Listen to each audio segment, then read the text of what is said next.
nhóm ban khơi nhái hay có xong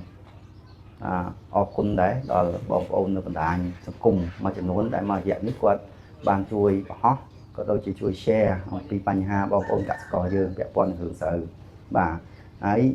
ការ share ការបង្ហោះនេះខ្ញុំគាំទ្រទាំងស្រុងដោយសារថា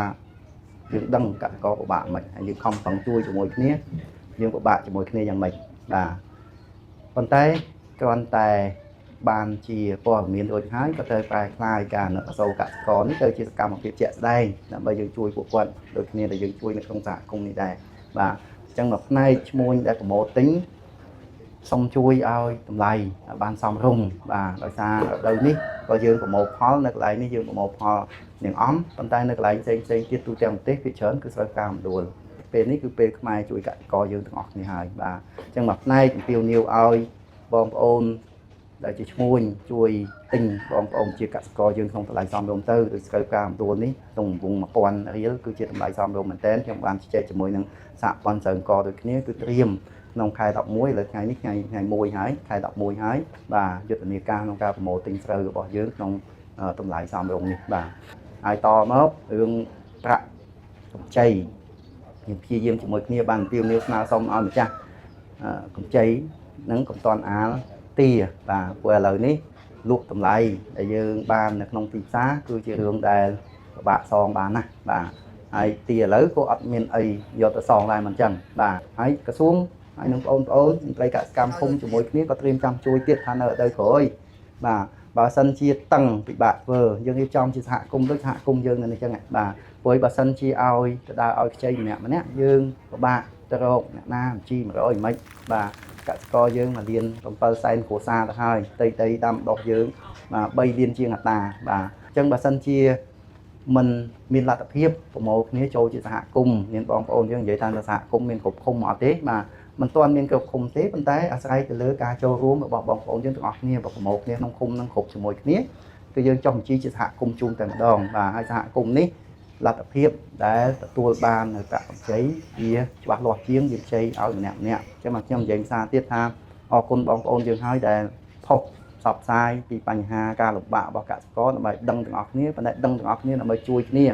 ដើម្បីដឹងទាំងអស់គ្នាដើម្បីបន្ទោសទៅមន្ត្រីយើងបន្ទោសទៅរដ្ឋាភិបាលឥឡូវកុំបន្ទោស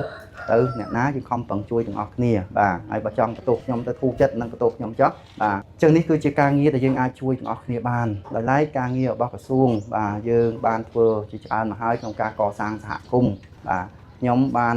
រៀបចំយើងធ្វើការជាមួយនឹងថ្នាក់ដឹកនាំយើងបានរៀបចំសហគមន៍បន្ថែមទៀតយ៉ាងច្រើនបាទដល់ថ្ងៃនេះរោងម៉ាស៊ីនមួយចំនួនធំគឺជាដៃគូក្នុងការជួយសហគមន៍ហើយជួយទិញក្នុងតម្លៃខ្ពស់បាទនៅផ្នែកខាង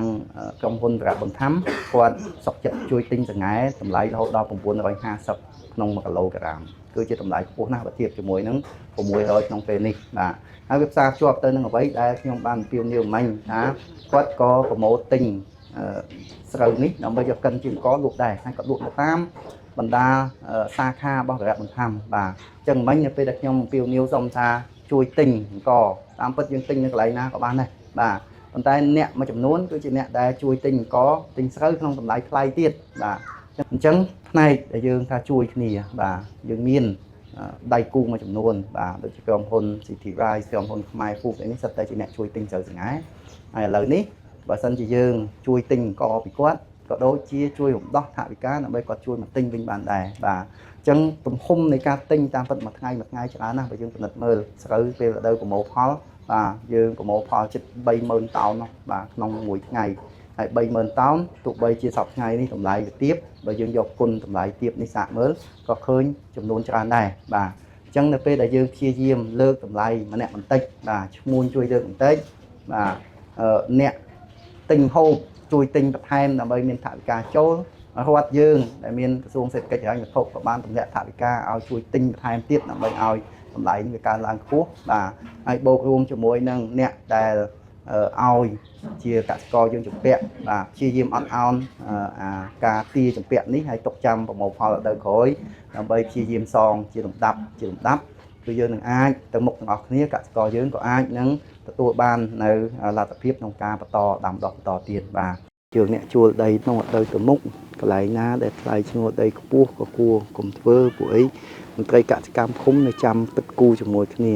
ថ្លៃដើមផលិតកម្មយើងនឹងតើដាក់ជីអស់ប្រមាណដាក់ថ្នាំព្យួរអីទាំងអស់ប៉ុន្តែបើថែមថ្លៃជួលដីទៀតគឺតម្លៃស្រូវដូចយើងសប្តាហ៍ថ្ងៃនេះគឺมันអាចទៅរួចទេបាទអញ្ចឹងសូមពិនិត្យមើលក៏សូមបងប្អូនដែលជាអ្នកជួលដីក៏ដូចជាម្ចាស់បំណុលផ្សេងទៀតដែរហ្នឹងគឺបទូបថយ